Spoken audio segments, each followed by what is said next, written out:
Welcome to the Moxieman Podcast. Hi, Nicole. How are you? Hi, Mike. I'm good. Thank you. It's awesome to have you here. Welcome to the setup here. Thank you. This is, we call it Club Moxie here. It's kind of like my little nickname for this place. Yeah. I think It's a good vibe. I will wish you well on that. So far, so good. We've been impressed. That's awesome of you to say. Keep in mind, you are being recorded, and I'm going to Right? use anything you say. So that's a great place to start. Tell the world how great Moxieman is. I mean, honestly, Mike, you've been amazing to work with. I don't know what year did we? It was November of 2021 when we first engaged. Okay. And we were in a bad way with our website. We had a GoDaddy site that I had to create, and I'm not a techie, and I don't have a desire to be. I don't enjoy it. I don't understand it. Wasn't raised with it. So we didn't realize we weren't showing up in searches.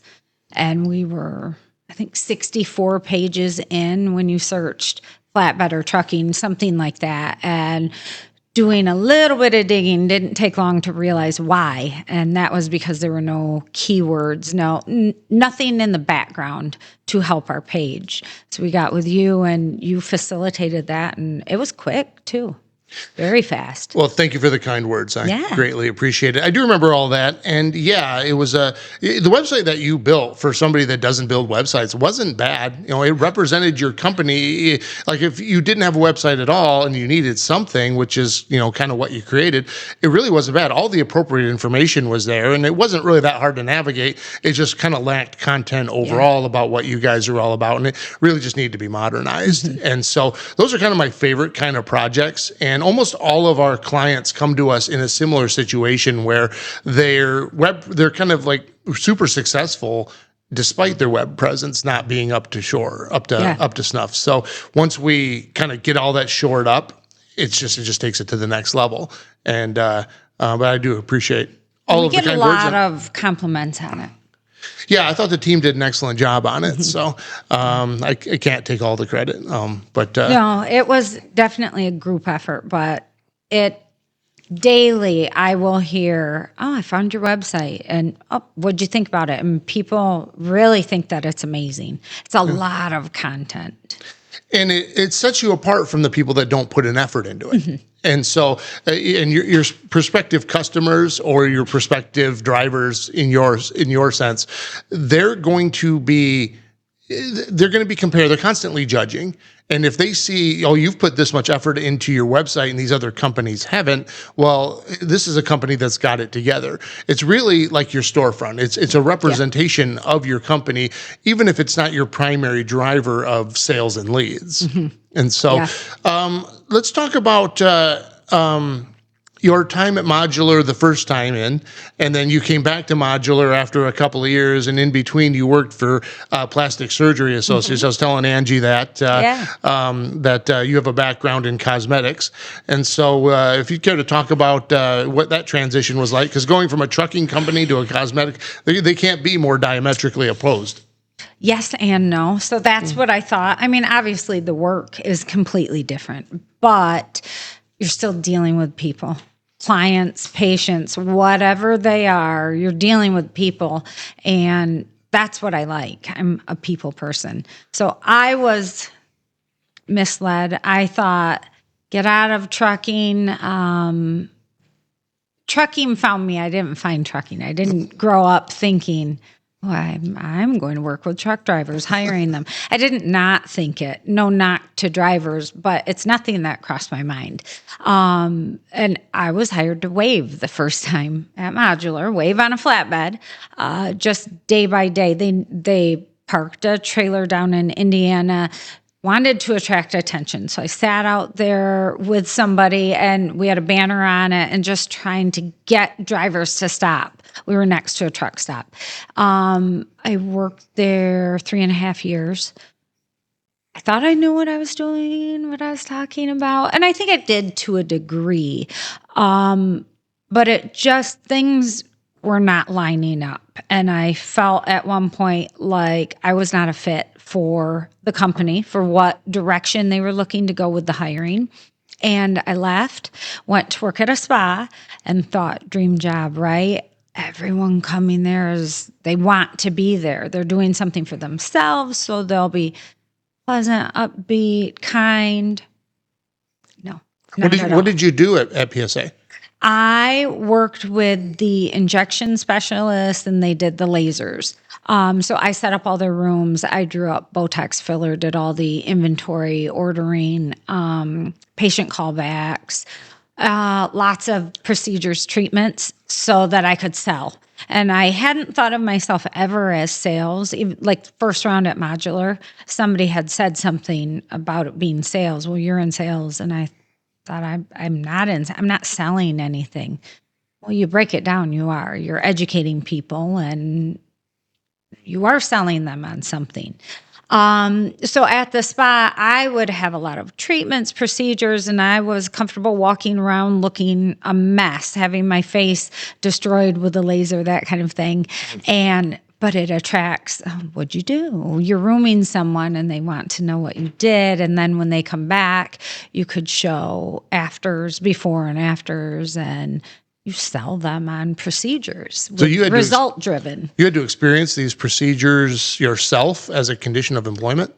You didn't have to, but why wouldn't I? It's hard to sell something you don't know about. Well, that's true. Just true. reading on it, or that I wanted to experience things so that I could explain to someone what your downtime is. Just experience pain levels, which everyone's pain level is different. But the more you indulge in that, you can express it to people and maybe take worry away from them about certain things. Just why wouldn't I do it? And then I realized, they're just people and they're not necessarily happy. And when you call and follow up a week later, they were awful. Some of the patients were really nasty. And so that was my initial thoughts of what it would be. It was still a job at the end of the day, and people still have complaints, concerns, issues that have to be dealt with. And I was the front line of dealing with them. And the drastic pay cut that I had to work there, thinking the other benefits would outweigh that and I could live with it.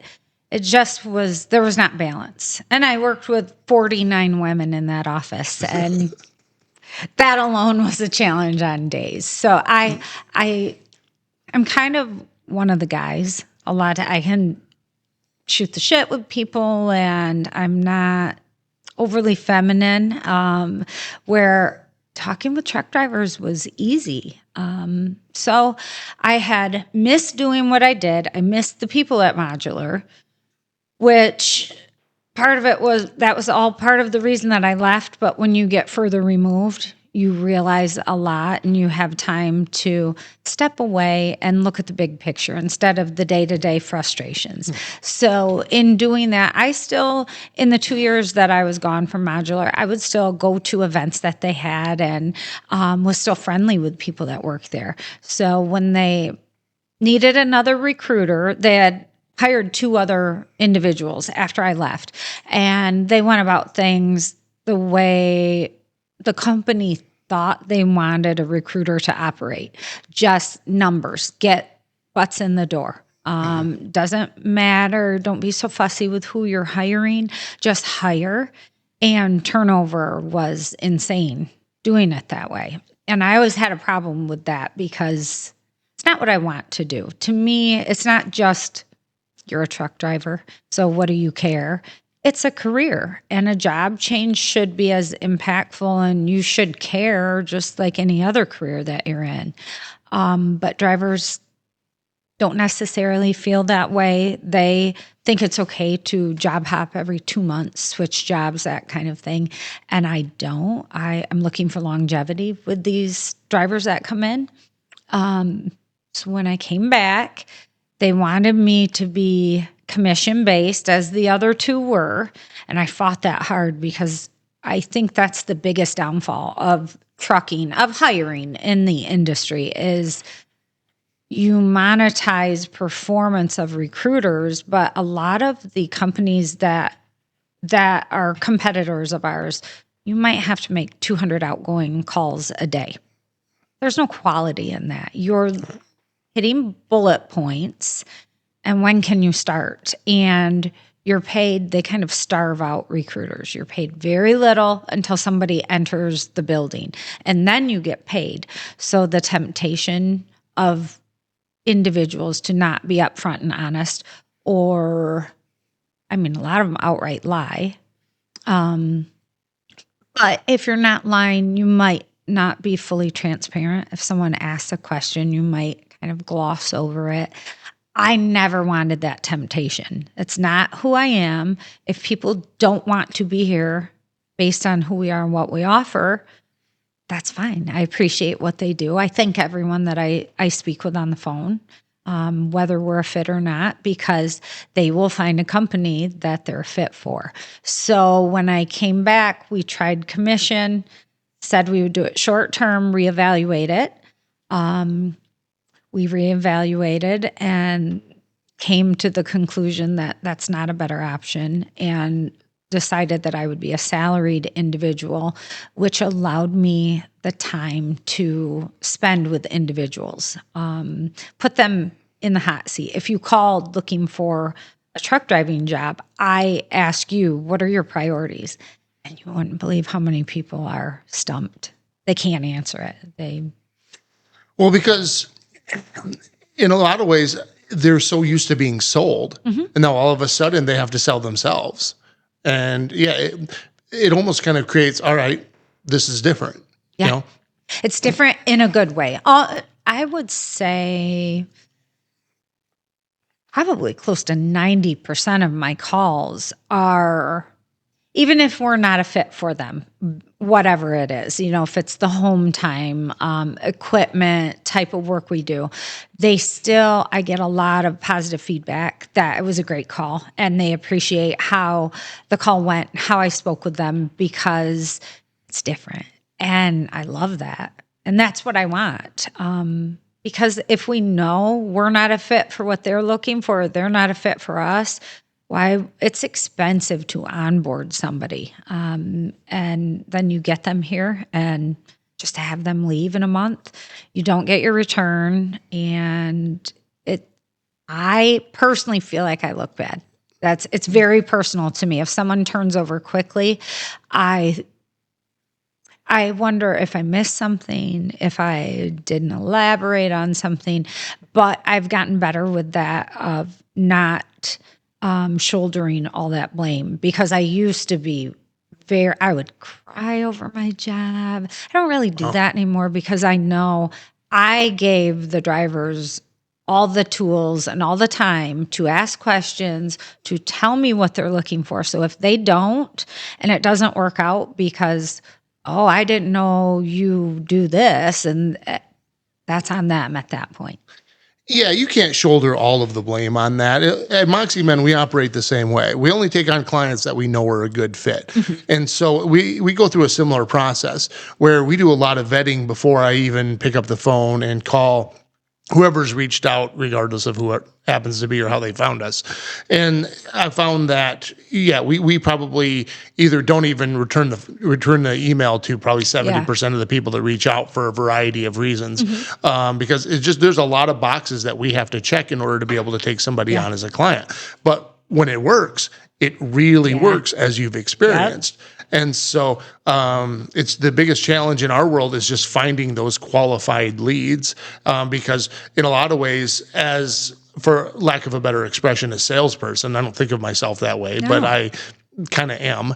But I realize I'm saying a lot of the same things that all of the previous consultants have said, and they're coming to me off of a bad experience with another agency, just like Modular did. Exactly. Every client we have is in the exact same situation in that regard, and they don't know who to trust, but they got to take a chance on somebody.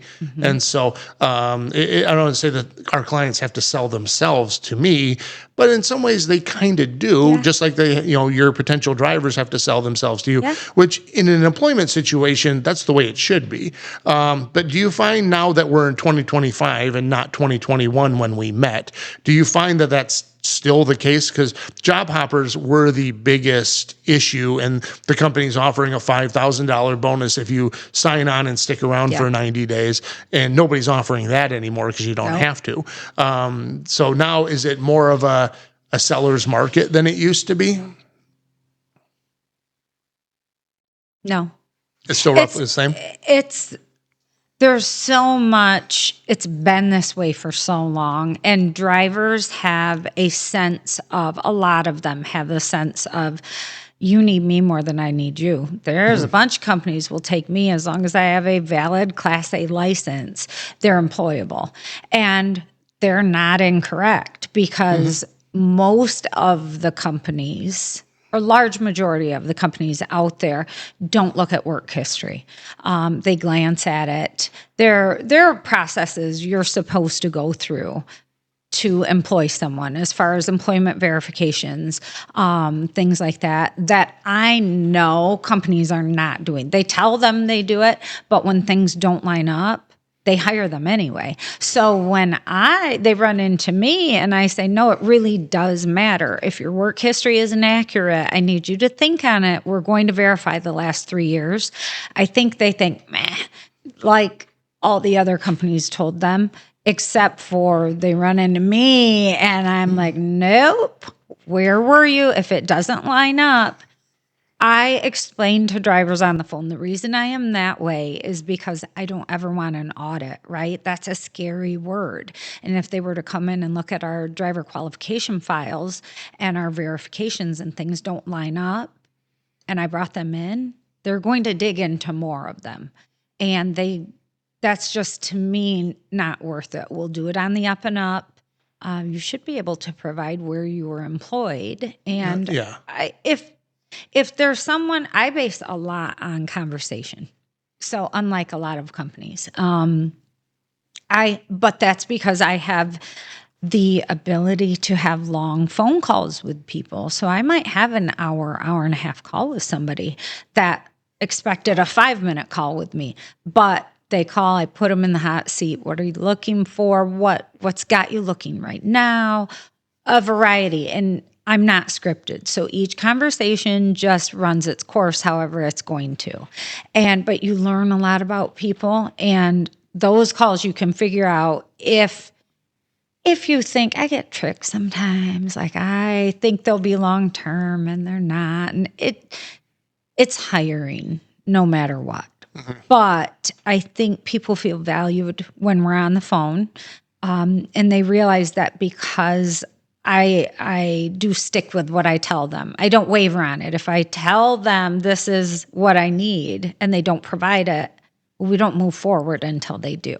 And it sounds crazy, but I earn some respect that way. Oh, 100%. And then a lot of them are long-term. We have drivers that have been here decades. It tells me we're doing things right. We might not be a fit for everyone, but that's why the calls are long. Because if the person on the other end of the phone, or if I think this isn't a fit, I say it all the time. I think we're a good company, but I don't think you're going to stick around. I think you would come here and continue to look for the long-nosed Pete's, that company that has those, right? Like whatever it is. And people appreciate that. So I think they realize it isn't just a job, and people do care about how your employment looks, your average length of time, and we happen to be that company. Let me ask you this. What would motivate a potential driver to lie on their application about employment history? Afraid they won't get hired, or they quit without notice someplace, or what I do when I get an actual application, I can throw it into, it's a highlight view. So it removes all the other hubbub from it. I get the name of the company and start date, end date. Immediately, first thing I do is calculate length of time. And if it used to be if it was under 12 months, I had no interest. I've had to waver on that. Yeah. I don't want to, but I wouldn't hire at all. So first thing I do, and even if they're a 3-month average and it's really bad, but they've called, there are things that get my attention personality wise with people, follow through, that kind of thing, and just how they are on the phone. I will consider them. Let's figure out why. Why were you job hopping? What are you looking for? And if they don't know, bingo, we need to start there. If you don't know what you're looking for, how can we make you happy or anyone else? So I turn into like a counselor somehow. I've got that bartender vibe where I'll hang up and I walk out and I'm like, well, that was John. And I can tell you everything about his life because people are just comfortable telling me things. But that shows them that what I tell them, which is we're just a bunch of people that have jobs at Modular. We're not perfect. It's not going to be rainbows and butterflies here. It's a job. And we have bad days and, that happens. We're not perfect. We make mistakes. If we make a mistake, we'll correct it. And we're not a mega carrier where can't get a hold of someone if there's a payroll issue. It's, a bunch of hoops to jump through. It's not like that. And big piece also, all of our drivers, we know them by name. There's no driver number, which most companies you're associated with a number. And here you're not, which goes a long way. But I think it's the icebreaker of I'm that front line where they get me. And I get calls where drivers, I'll ask them what they're looking for, and they'll say, a paycheck. That's like the worst thing I can hear. I cringe. And, I'll say, well, that doesn't really generally work out for us. Then I get hung up on quite a bit with things like that. But it's easy. Those are the quick calls, which that's fine. We wouldn't want you here. You wouldn't stay at that point. So it's a different take. It's very unique, and I'm told that all the time by drivers on calls that, wow, this was really refreshing because it's unlike any other call I've had. And I'm proud of that. And I'm so grateful that my boss and the owner allow me to do it this way. That's the biggest piece is they allow it. They allow me, they've afforded me the time, and they trust that this is a better way to do it than just someone applied. Do they qualify? When can they start? Why do you think more truck driving companies, Modular is unique because they're flatbed. And flatbed requires a certain type of driver, not just somebody that can drive a truck down the road and back it into a loading dock. It's a completely different skill set on top of that. But why do you think more trucking companies don't take the approach that you just described? It's costly. In what way?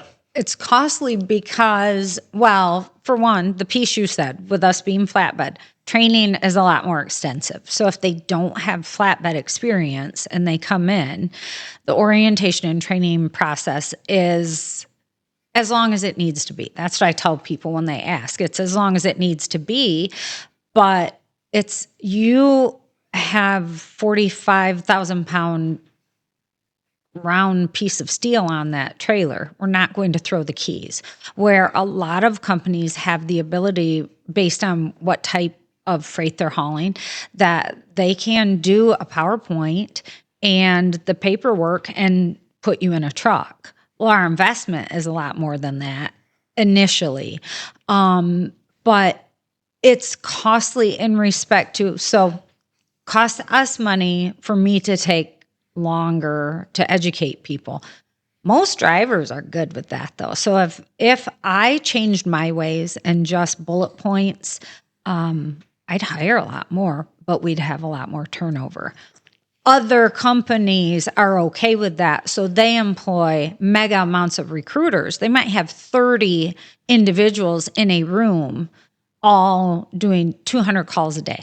You have to do 200, and then they'll print out results from the day before, and everyone has them in the morning to see, oh, Mike didn't do his 200 calls, and they pit each other against one another in that respect. So they have, though, a constant flow of drivers coming in. Their goal is to keep trucks filled at all times. So when one leaves, you just have another one to step in. Yeah. Here, we might have empty trucks, but we're going to end up with long-term drivers to take those positions. Yeah, that sounds a lot like what we do at Moxie Men, because Moxie Men could be a lot bigger if we turned it into a volume operation. But it would be exactly like you just described. There would be so much client turnover, from one month to the next, because we'd be taking on all these businesses that weren't really a good fit for what we have to offer. So what you said really kind of resonates with me in that regard. So talking about driver retention and being an industry leader in that category, can you talk specifics on that? Well, it's all based on what we just discussed, right? So because you take time initially to make sure you're a fit, and that's how my calls, that's what I will say that to people on the phone, that let's see if we're fit for one another. It's not one-sided at all. So you make sure that you're a fit, and hopefully they stick around, they refer other people. I mean, that's the goal. It's still a work in process right now. Sometimes it doesn't work. And right now, the market is just, it's not great. As far as the end of 22, beginning of 2023, rates dropped dramatically. So drivers were fat pockets. I mean, they could go anywhere they want and make a ton of money. And that changed. Freight slowed, rates dropped. We're still dealing with some of that. So it's better than it was, but it's not good. So if we have someone, you want to hang on to them, retain them, right? Because to replace them, the drivers that are on the market right now are kind of low-hanging fruit. No one wants them, or they're constantly switching carriers. So they're available for a reason. Unless I have something dedicated, that they know how much they're going to make, that kind of thing. Those you can land more desirable applicants, I guess. But just naturally, who's looking in the market right now? It's not stellar applicants. To attract the good ones are referrals, driver referrals. We need our happy drivers talking and saying, call Nicole. She will be honest with you. And pretty much all of our drivers now will tell she's going to shoot you straight. And I have a reputation with them now. But you retain these guys by, individuals, because that's male, female. You retain people by treating them like humans, letting them know you appreciate them, not just when they do something, a favor, do something extra. You appreciate they're here and they choose to be here. So I spend a lot of time, if I don't have applicants to reach out to, it's just maintaining relationships with current drivers, making sure they know we appreciate them, we value them, nudging them for referrals, What's that benchmark where a driver, an onboarded driver, has had a successful tenure? Like with Moxie Men, if a client doesn't stick around for so long, it's not profitable for us. But once it reaches a certain threshold, then it becomes, quote unquote, profitable. Do you have those metrics like internally? Have you established those things? We have, but it varies based on their experience. So how much training do we put in, right? Because we might hire someone with a lot of flatbed that doesn't need, everyone does the same orientation. Dotting I's, crossing T's, right? That way, Mike can't say he didn't know that. You were told the same thing that Joe was, that Shelley was. You have to make sure everyone's on the same page with a lot of policies, expectations, right? Things like that. So everyone does the same in-house orientation portion, which I tell them plan 3 to 4 days. After that, the time, we have options. So I tell everyone, If you come in and you're on your phone during training and you're not paying attention, you're not engaged, it's not going to fare well for you because we're assessing what you know. Show what you know when you come in here. If you have experience, interact, acknowledge what the trainer is saying, show us what you know. They have options. So, safety, what we do when we hire someone, we're going to run their MVR and their PSP. Most drivers don't know what a PSP is, which blows my mind. It's a pre-screening report that 85% of trucking companies run on drivers, yet they don't know what it is. So that will show it's kind of a snapshot of the driver as a commercial driver. It follows them 5 years DOT recordable accidents, 3 years DOT inspections.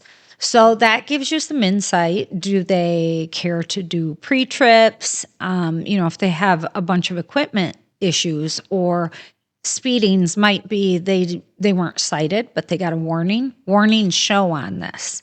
Well, warnings affect the company. So if a driver gets stopped for 14 over speeding, and the officer says, "I'll do you a favor and I'll just give you a warning," it weights on our score the same.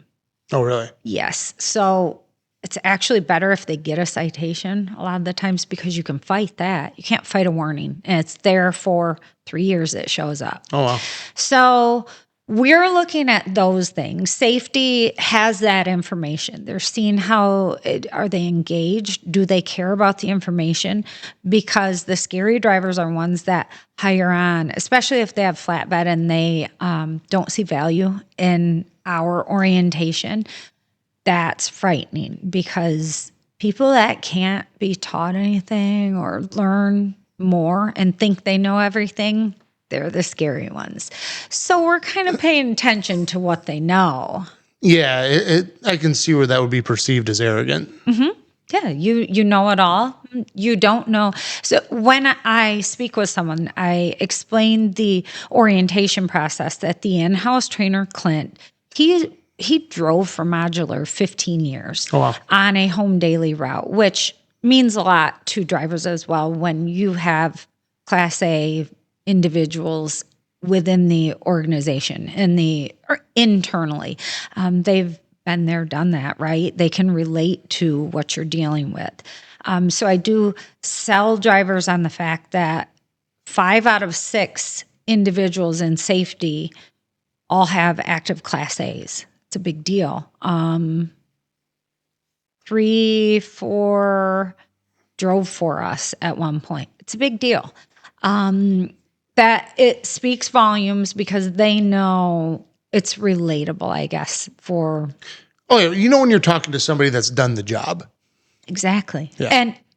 And they understand what you deal with. Makes a big difference in how they're going to talk with you. If you just have someone that got a degree in logistics, doesn't mean they understand what it's like to drive a truck. Right. So if there's an issue that needs to be discussed, you can take the path that I've been there, I've done that. I understand that you got cut off in traffic. I know what that's like when a four-wheeler cuts you off. It's just a whole different conversation than someone with a degree saying, "Come on, why did this happen? You should have been able to stop." They don't understand. So we keep people around because we're humans. We're relatable. At the end of the day, we all want the same thing, right? Paycheck, big thing, paycheck, and to be treated well. So, well, from my perspective, it seems as though you can get a job driving a truck anywhere, and it doesn't even have to be, a 54-footer. You can get a job delivering, televisions for Best Buy. There are a lot of driving jobs out there. Yeah. And the economy is still strong enough to where there's a significant amount of demand. But if you want to do flatbed, which is, an upper echelon set of skills, and it seems to me like you'd be looking for a company that has everything that Modular has to offer. And the way that you treat your drivers from day one. And the fact that the training program is modular, just in and of itself, just to steal a word. I think that it seems to me like that would speak a lot to a potential driver, that they're not dealing with just some company that's dealing in volume. Yeah. I think the drivers that take the time to listen when we're on the phone, it goes a long way with them and it resonates with them. And I end my calls that, it's not pressure. If you need to go home, you need to, if they're married, you need to discuss this with your wife. She will have other questions. So I make myself available to the spouse, partner, whatever, because it impacts the family. And when you phrase it that way, it kind of a light bulb goes off like, oh, it really does. You're right. Instead of it's just a job. And if it doesn't work out, you go get another one. So I want people to understand we're vested in them. If they come in here, we want them here, because you don't make it past me. If you're a Yahoo, you're not. I get tricked sometimes. I do get tricked where somebody shows up and they're not the person I spent hours on the phone with right over a couple of weeks and texting. And that's always a little disappointing. Like, all right, well, they got me. But if they just straight up initially are not someone that I want as a coworker, we don't proceed. And that will upset people because I say no, which is kind of unheard of in this industry. If people qualify, that's the arrogance. They know if they qualify, companies are going to hire them. And so if I tell them no, I'm the problem all of a sudden, but I'm okay with that. Yeah, and I think you have to be. And it's when you have a mindset of abundance, you can apply it to any aspect of your life. But when you have a mindset of abundance, yeah, you can let opportunities go. And because like at Moxie Men, we don't have an abundance of clients, but all of our clients are extremely stable relationships, and they're all running very good, profitable businesses, and we do good work, and they appreciate the good work that we do, and so it's a great relationship, and we have very little turnover as a result of that.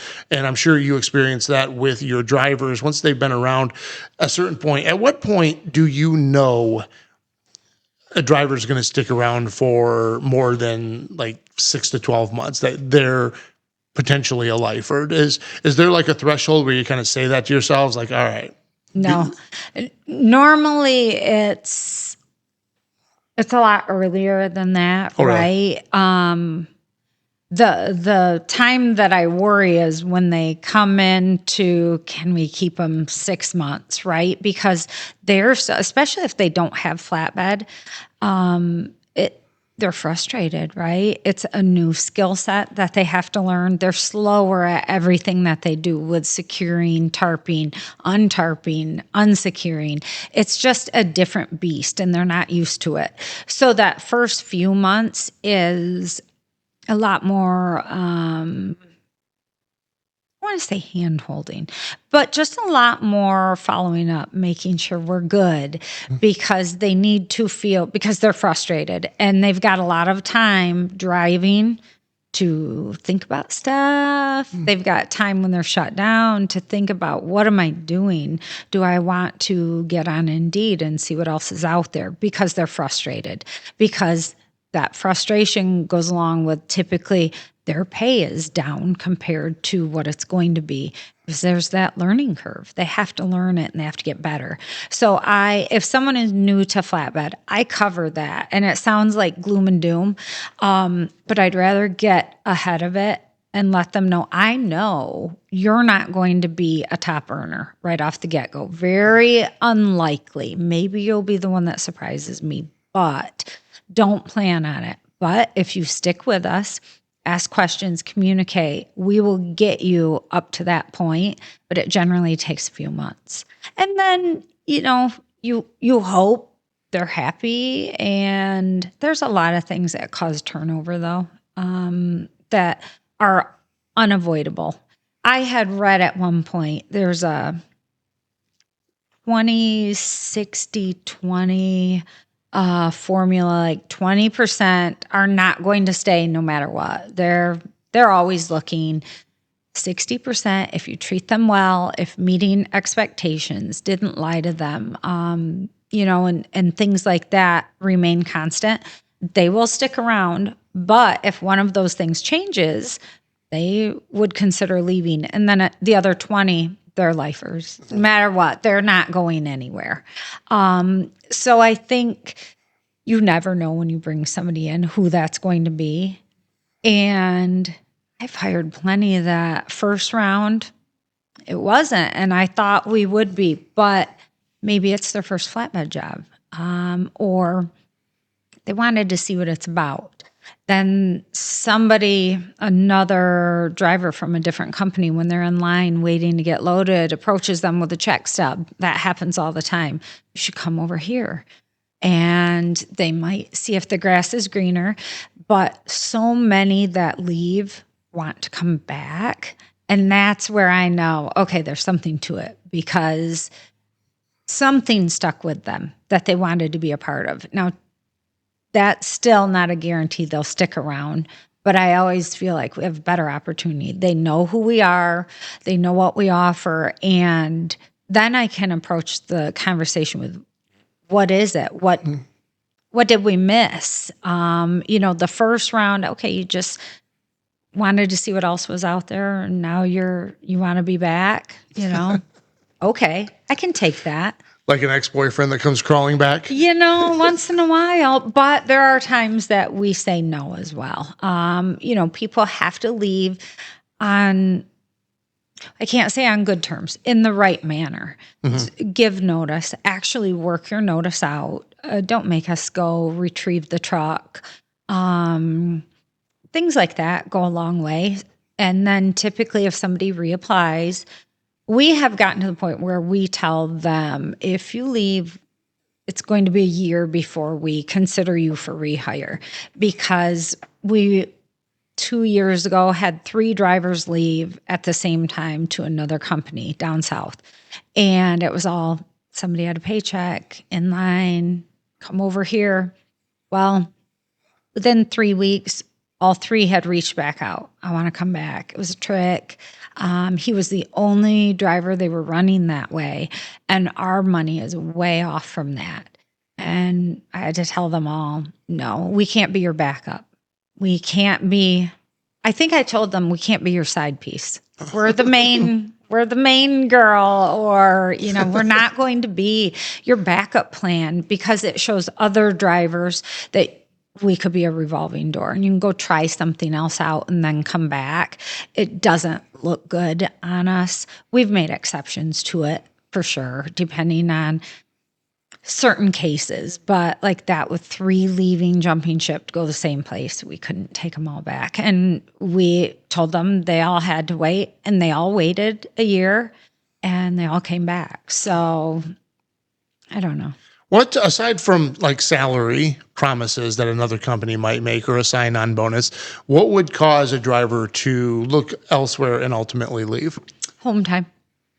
So we're up. Our Michigan location, we're all dedicated. So they're either home daily, or there's a couple that are hybrid. They're out for like every other day type deal. But down all of our other locations are just regional work. So they are to plan on being out during the week, home weekends. Something that bites us in the butt is in Mississippi. Our drivers get their line haul. There's a line haul and a back haul. So your line haul is your big money maker. Gets you out. It's where you make more money. Back haul gets you back to another line haul. Our Columbus location is minutes away from Golden Triangle, which there's multiple steel mills. So line hauls are coming out of there. So we've gained a reputation that if you live anywhere in that vicinity and you hire on, you're home, because your line hauls are coming out of there. And that has hurt us. And partly we've created our own monsters, right? You allow it, and then it becomes expected, and then those drivers are referring people and telling them, Nicole's going to tell you it's regional. You get here and you'll be home during the week. You'll be home a couple nights. So that has caused issues and I'm very upfront with people on the phone that, nope, I don't know. I know you know people. I know you see trucks around at night, at home is not what we're looking for. It is regional work. You're out, plan on preloaded Friday, so you can plan if you head out Sunday night or Monday. That's what it is. And I'm very clear. I don't sugarcoat it at all. They still think they can come in and dictate what they're willing to do, kind of thing. But typically, if someone leaves, it's the home time. Drivers now versus drivers back in the day, you used to have to be out. You had to sleep in a truck. If you had home daily, it's because you drove for 20 years for somebody before you got opportunity. It's not the case anymore. So many of the drivers that have gotten into it in the last decade are, well, I've got a family. I need to be home for ball. I coach. I do, and it's a tough career to get into and have that right off the get-go. And our other locations don't offer dedicated. So if I lose them, it's typically because they found something with better home time. Yeah, that's hard to compete with. It is. I get it. And if that's your priorities, I tell no one what their priorities are. I ask them what they are. And if they say home time, we're probably not a fit for you. So. Yeah, I could see that. It's been an awesome conversation, by the way. Thank you. Yeah, this is how my calls are. Yeah. So when somebody gets on the phone with me, it's just conversation. And that's what I like, because you can learn a lot about people and if we're a fit or not. And some surprise me that I think, I don't know that they'll stick around, and for whatever reason they do. But I can safely promise everyone they'll be treated well when they come on here. And that for me is the biggest part of working here, is that I know everyone that works here. I've been here 9 years total. I know all of my coworkers, and that includes drivers are coworkers. So you won't be treated poorly by anyone. No, you get what you give, though. So if you come at someone, you might get it back. But in general, I just think it's a good place to work, and I encourage people to call. If you have interest in flatbed, if you don't call, because I don't want to talk people into it. It generally doesn't work out in my best interest if we talk someone into flatbed and they're just not a flatbedder. Yeah, that's one thing that I found with recruiting team members is find out what they want to do, what their skill set is, what they want to learn, what do they want to level up to. That's one of the things that I like to talk to people. But I always try to get people that are a good fit for what we need without having to train them up to a certain point. But you always have to train them at some point. I mean, there's always some degree of training that you have to put forth. But I'll share a theory with you about companies and being a quote unquote good company to work for. You can tell me if you agree with it. What the theory that I have, because I talk to a lot of business owners, and one thing that I've found is a lot of them like to throw out the "we're a family," stuff, and a lot of times it's complete bullshit. But every once in a while, you find a company and they really do live up to it. And my theory is this: when it's the owner of the company saying that, it's probably not true. It's just a sales tactic. But when it's in a mid-level employee or even entry-level employees that are saying that, it's because they truly believe it to be true and that it's been their experience. So how do you respond to that? So that is something notorious in transportation. Family owned, family atmosphere, and I hate it. And I had refused for years to put it into ads, anything like that, because it's baloney. It doesn't hold water. It's literally just words, right? It's and lame. anyone can say it. But I refused to say it for a long time, even though I knew from working there, that's the vibe. So what I will tell drivers is, because some will call and say, I'm looking for that family atmosphere. And it's like, oh, yeah, you and everyone else. But I can assure them that we fight like family and we defend each other like family. And that's that. It always gets a laugh, but they understand what I mean when I say that. Because if you have a problem, we encourage communication. If you're comfortable with me, call me, vent, let me know what's going on. A lot of times we can work through things. And that's the not being a number. That's a big piece of it as well. When you tell them you're not a number, you're Mike when you call in to payroll or any place that you call, you're known by name. So I think a lot of people are looking for that, but they've been burned so many times by companies telling them family atmosphere and not producing. But we actually do.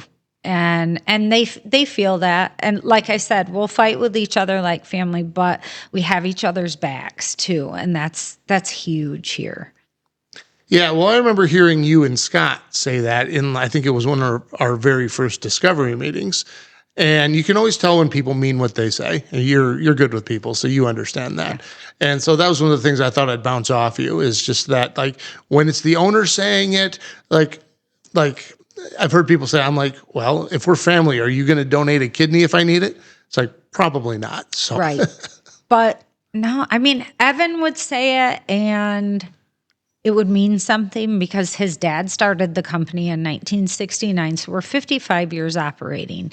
Bob passed away right before COVID in 2020.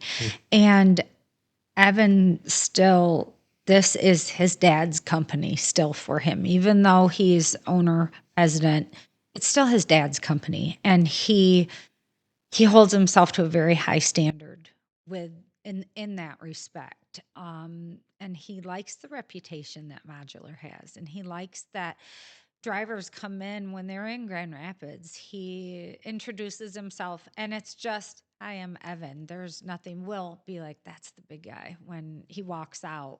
But I know who we are. I just hate to advertise family atmosphere. It doesn't mean anything anymore in this industry. not when everyone's saying it. Yeah. No, it's it is just one of those overused, almost cliche kind of thing. And yeah, and I just cringe when I hear so many people say that, because it's like, no, we're not family. We might all have a common goal. We might get along great. We may, even when there are disagreements, and disputes, we have a very healthy way of dealing with that. That doesn't make us family. Right. No, I don't think so either. But I like when people will call and say, I talked to one of your drivers and they're so happy. And they said it's like a big family there. They know everybody. That means a lot to me because I don't want people to feel like they're a number. They're not vested at that point. They're not going to stick around. They're going to leave at some point. So the more you feel a part of something and you're vested, the better off we all are. Well, we know that people are eventually going to leave. I mean, most people don't retire from the company that they start with. That's just the nature of the competitive landscape. And if somebody does leave, hey, you wish them well, and you say, if it was good, you say, my door is always open. You have my number. Don't hesitate to use it.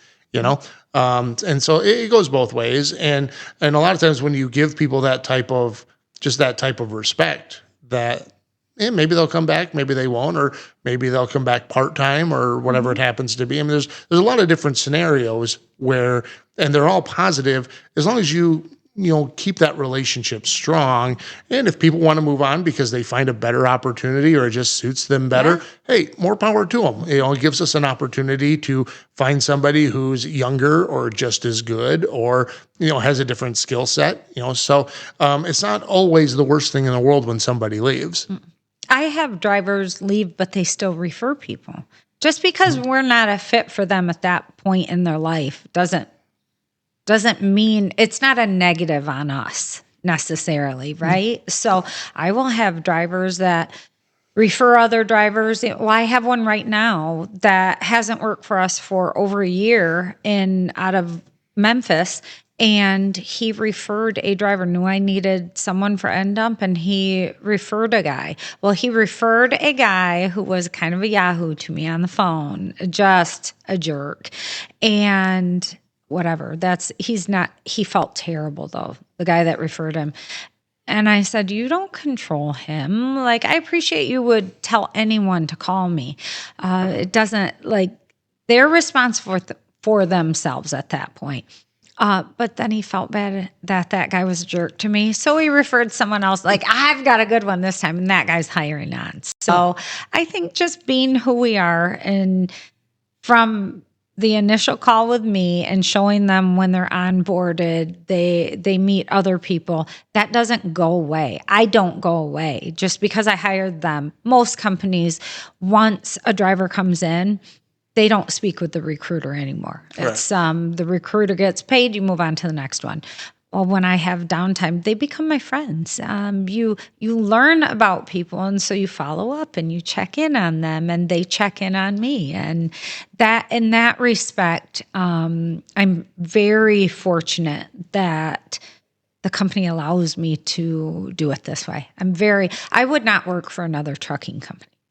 Well, it reflects well on you, reflects well on the company, and it builds relationships with the drivers. So it's a win-win-win across the board. Mm-hmm. Yeah. I like it here. If I leave, you'll know I'm not going to another trucking company. There's no way. I couldn't do it. I just could not do it. I can totally see that, but I don't see you leaving. No, I have no reason to. They would have to force me out this time. But I'm at a different place than when I worked there the first time. The first round, I didn't know anything. I thought I had learned things, which I had, but it just was a different dynamic. And coming back, I'm confident in what I know now. I had no confidence then because I don't know. I'm not sure why it was intimidating. The way I was brought in probably had me feeling like I was just lucky to be there, and what do I know kind of thing. But now I know what I'm doing. If it doesn't work out, it doesn't work out with somebody, but I know what I'm doing now. I'm educated on it. I think that I can talk with anyone, and I think we're a good company. That I'm shown that daily. So I'm not going anywhere. I threaten people all the time that, call in a year when you're qualified. If they're disqualified for some reason, call. I'm not going anywhere. You got my cell number. Call me. So that's awesome. And I think we'll end on that note. Perfect. This has been a great conversation, Nicole. Thanks so much for coming by. Thanks for having me, Mike. It was nice. We'll have to do it again. Yeah, for sure.